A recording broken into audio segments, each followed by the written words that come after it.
base of the Special Air Service. There's a clock tower there, and it's now moved to a different location, which it's on the internet, not won't explain it.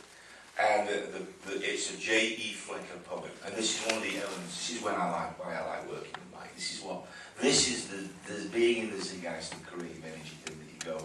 This is, you know, you're in the right direction. And the poem by a man called J.E. Flecker, who's a bit like, I'm trying to think, he was a cross between John Dee and Scott of the Antarctic. He was an occultist slash esoteric explorer. And Flecker wrote a poem called The Golden Journey to Samarkand.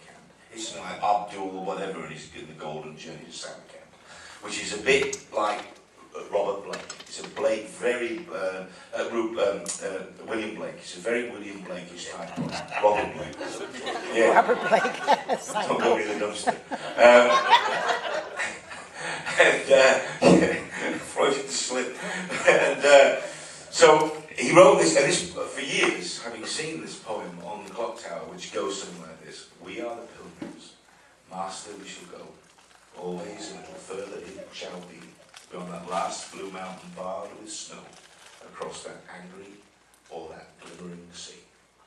So for years I had that poem in my head, and I had no idea where it came from. All I knew was J.E. Flecker. And I was talking to John Matthews, and we were talking about this poem, who's a very good friend of mine. We're also working on a project together about vampires, funny enough. And I quoted this, and he went, "Well, you know that's from The Golden Journey to Samarkand." And I went, "No, I had no idea." He said, "What?" I said, "What is The Golden Journey to Samarkand?" And then Mike and I started talking about it. Mike read it, and he said, "Have you read the poem?" And at that point I hadn't. And there was one verse that goes something like, we travel not for profit alone. By fiery winds, by hotter winds our fiery hearts are found.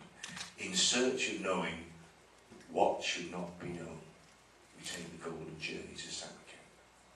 And I went, wow. In search of knowing what should not be known. So that's how, and that's when we get together. You go, whoa! You read this poem, man. So we put it in there. We're using the golden journey to Samarkand, and as a backdrop to the whole story. So it's a complex story.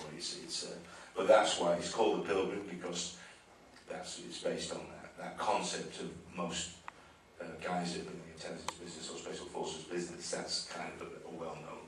Are you one of the pilgrims? Are you a pilgrim? It's just one of those things. When are we going to see this?